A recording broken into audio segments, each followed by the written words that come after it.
अयोध्या नगरी, जहाँ के महाराज दशरथ कहते हैं, महाराज दशरथ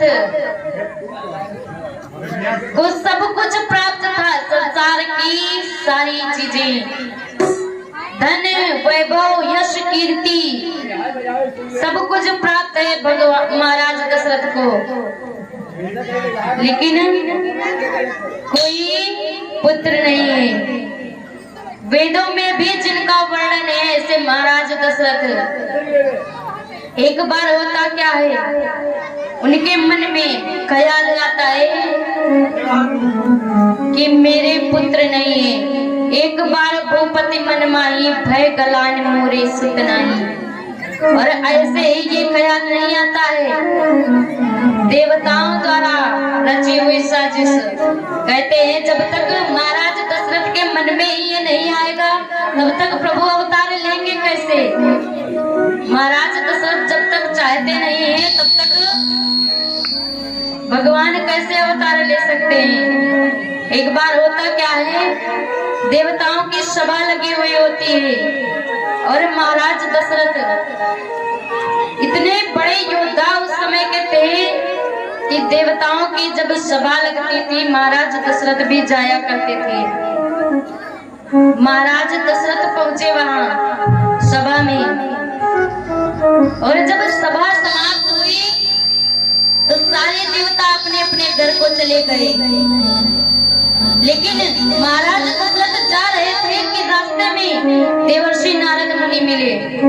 बोलते हैं, अरे महाराज दशरथ, एक बात बताइए आप हमको कि जब आप इंद्र लोक जाते हैं तो जिस आसन पर आप बैठते हैं, आपके आने के बाद ये आसन क्यों शुद्ध किया जाता है। महाराज दशरथ बोले, ऐसी कोई बात नहीं है।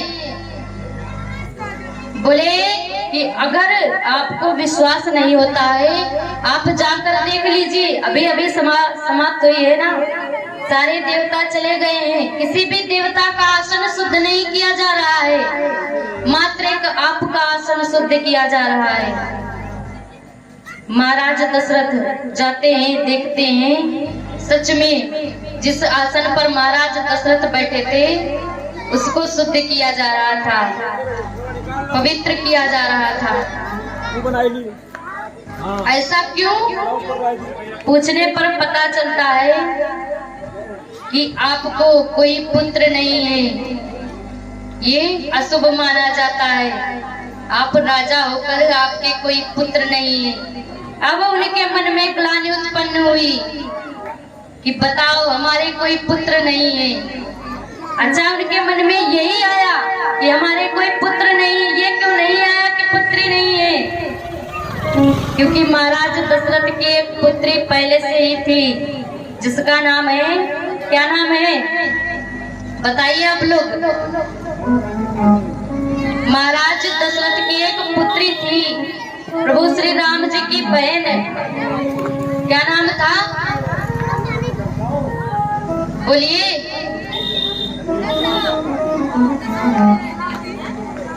शांता, शांता नाम की उनकी एक पुत्री थी। कहते हैं कि महाराज दशरथ के परम मित्र रोमपात्र, जिनके कोई संतान नहीं थी, अब ये इतने परम मित्र थे कि महाराज दशरथ कहते हैं अपने मित्र से कि चिंता मत करो, देखो तुम्हारे भी कोई संतान नहीं है और हमारे भी कोई संतान नहीं है, लेकिन जब हमारी पहली संतान होगी वो आपकी होगी। महाराज दशरथ पहले ही उनको वचन दे देते हैं। महारानी शांता जब प्रकट होती अवतार लेती, जन्म होता है उनका, तो वो अपने मित्र को दे देते हैं। और भी इसके पीछे दूसरी भी कथाएं कहते हैं। इनके मित्र के यहाँ एक बार होता क्या है कि सूखा पड़ जाता है, अकाल पड़ जाता है। अब कोई ऋषि आकर कहते हैं कि यदि श्रृंगी ऋषि के चरण इस धरती पर पड़ जाए तो आपकी धरती फिर से हरी भरी हो जाएगी। अब श्रृंगी ऋषि आएंगे क्यों उनकी धरती पर? श्रृंगी ऋषि एक ऐसे ऋषि थे जिन्हें स्त्री पुरुष का भी भेद पता नहीं था। आज तक उन्होंने स्त्रियों को नहीं देखा था। वन में रहते थे अपने गुरुदेव के साथ। आज तक उन्होंने स्त्री नहीं देखी थी। यही शांता को महाराज भेजते हैं उनके पास सुंदर सुंदर व्यंजन लेकर। जब महारानी जब ये देवी शांता जाती है उनके पास, देखते हैं रोमपाल महर्षि श्रृंगी ऋषि जब देखते हैं शांता को, इतनी सुंदर स्त्री उन्होंने पहली बार देखा है इनको। पूछते हैं कि आप कौन हैं? शांता बताते हैं कि जैसे आप हैं वैसे ही हम भी हैं। पूछते हैं हमारे तो इतनी बड़ी बड़ी दाढ़ी है, आपकी क्यों नहीं है? बताते हैं कि भगवान ने हमें विशेष प्रकार से बनाया है। इतने सुंदर सुंदर व्यंजन देखकर जब ये श्रृंगी ऋषि उनको खाते हैं बड़ा स्वादिष्ट लगता है। 2-3 दिन तक यही क्रम चलता है। शांता वहां लेकर जाती है और इनको खिलाती है। अब एक दिन बोलती है कि यदि तुम हमारे क्षेत्र में आओ, हमारे राज्य में आओ, तो इससे भी अधिक सुंदर सुंदर व्यंजन तुमको खाने को मिलेंगे। विनती करती है राज्य में आने के लिए। तब श्रृंगी ऋषि उनके यहाँ चरण रखते हैं और फिर से उनके यहाँ बारिश होती है, फिर से पृथ्वी हरी भरी हो जाती है। जब ये महाराज रोमपाद्र देखते हैं तो उनका विवाह श्रृंगी ऋषि के साथ में कर देते हैं। इधर महाराज दशरथ गुरु के पास जाते हैं, विनती करते हैं कि गुरुदेव कृपा कीजिए, कोई उपाय बताइए, हमारे कोई संतान नहीं है। गुरुदेव जब विनती सुनते हैं, गुरुदेव कहते हैं कि धरहु धीर हुई है सुत चारी, त्रिभुवन विदित भगत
दो नहीं, तुम्हारे चार चार पुत्र होंगे।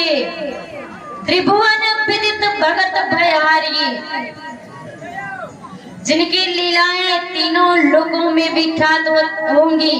भक्तों के दुखों का हरण करने वाले ऐसे तुम्हारे यहाँ तुम्हारे पुत्र के रूप में अवतार लेंगे। भगवान गुरुदेव कहते हैं कि धीरज रखिए, धरहु धीर।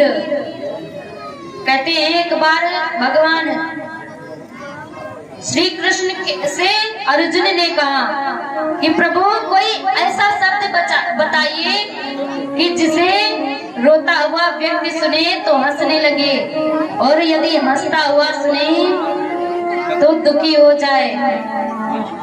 भगवान कहते हैं एक लाइन में कि ये वक्त भी गुजर जाएगा। अब उधर से एक भिखारी आ रहा था, उसने जब ये पढ़ा कि ये वक्त भी गुजर जाएगा, भिखारी के चेहरे पर मुस्कुराहट आ गई।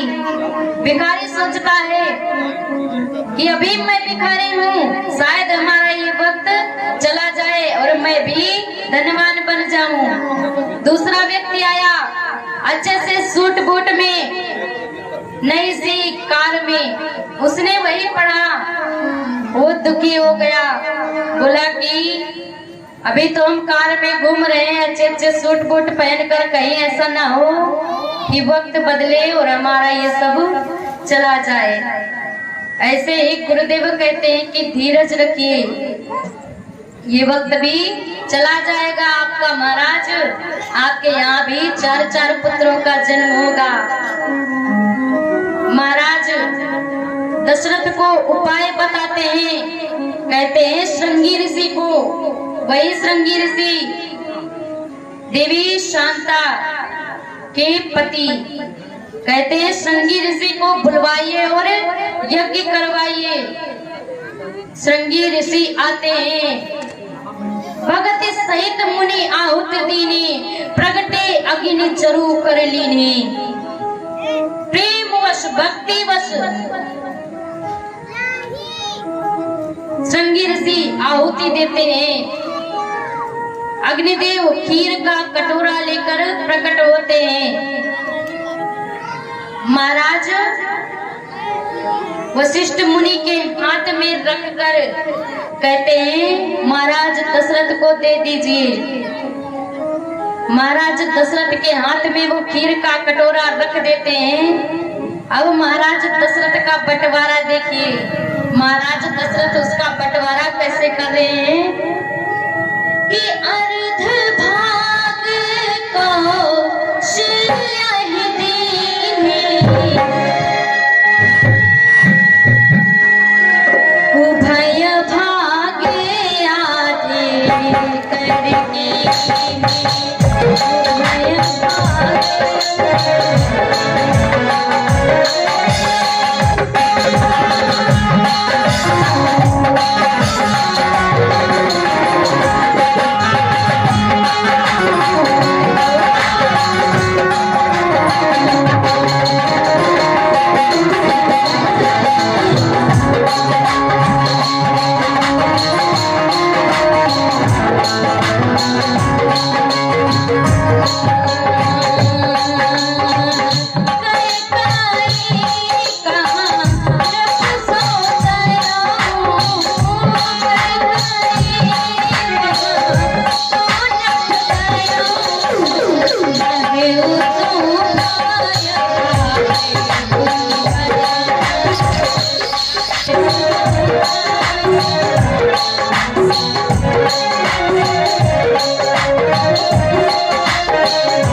गान कर रहे हैं अर्ध भाग कौशल्य दीना।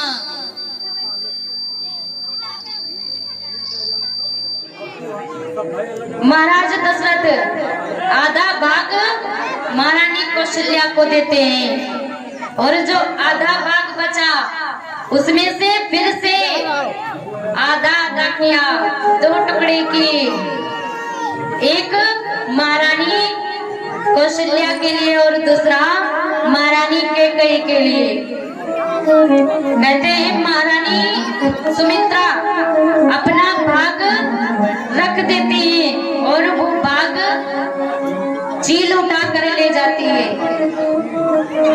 ये चील जाकर महारानी जो अंजना मैया पर्वत पर तपस्या कर रही है उनकी गोद में ये चील वही खीर डाल देती है जाकर, जिससे श्री हनुमान जी का जन्म होता है।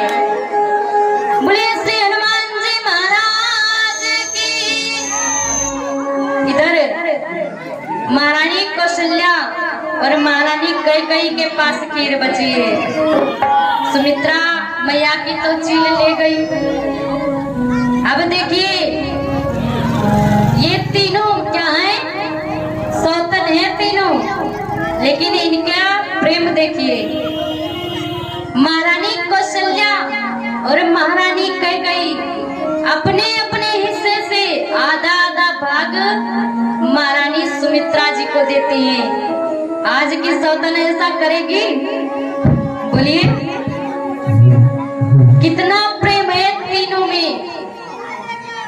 महारानी कौशल्या और महारानी कैकेयी ने आधा आधा भाग तीन सुमित्रा मन प्रसन्न करे, ये भी नहीं कि दुख में दे रही है, प्रसन्नता पूर्वक देती हैं।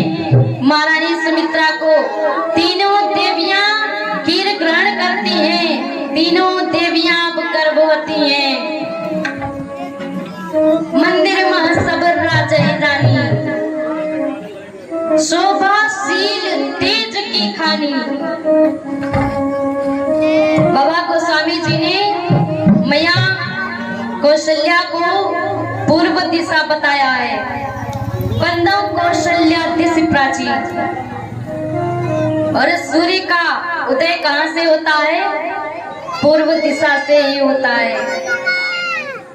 सभी रानियां आज गर्भवती हैं और धीरे धीरे वो समय आ रहा है, प्रभु के अवतार लेने का समय आ रहा है। राम जी को आना है अभी थोड़ी ही देर में। सभी लोग भक्ति से भाव पूर्वक राम जी को बुलाएंगे। सभी लोग मीठी मीठी तालियां बजाते हुए हाँ, मेरे राम जी को, मेरे राम जी को आना है, जरा देर लगेगी। मेरे राम जी को, मेरे राम जी को आना है, जरा देर लगेगी।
भगवान के जोग लगन ग्रह बार तिथि सकल भय अनुकूल चरे अचरे हर्ष जुटे राम जन्म सुख जोग लगन ग्रह बार तिथि सारे एक अनुकूल में आ गए। जितने चर और अचर प्राणी थे, जीव थे, सभी सुख मना रहे भगवान के प्राकट्य का कि कब भगवान अवतार लेंगे। आखिर वो घड़ी आती है भगवान के अवतार लेने की घड़ी। सभी देवता विनती कर रहे हैं कि प्रभु अब देर न कीजिए, जल्दी आ जाइए। सारे देवता विनती कर करके अपने धाम को जाते हैं। अब वो समय आ गया है कि नौमी तिथि मधु मास पुनीता शुक्ल पाछे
भगवान के जन्म लेने का समय आ गया। नवमी तिथि मधुमास पुनीता शुक्ल पक्ष अभिजित हरिप्रीता मध्य दिवस अति शीत नखामा पावन काले लोक विश्रामा। नवमी तिथि है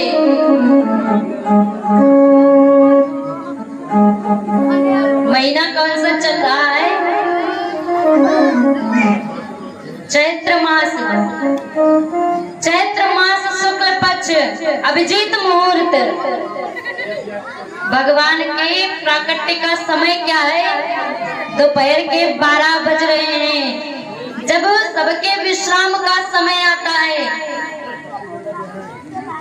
भगवान देखिए 12 बजे जब घड़ी की दोनों सुई, दोनों नहीं तीनों कह लो, एक सीध में होती हैं। किधर होती हैं? ऊपर की तरफ।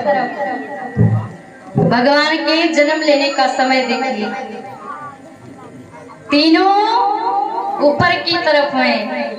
सारे देवता विनती कर करके सुर समूह विनती करी पहुंचे निज निज धाम।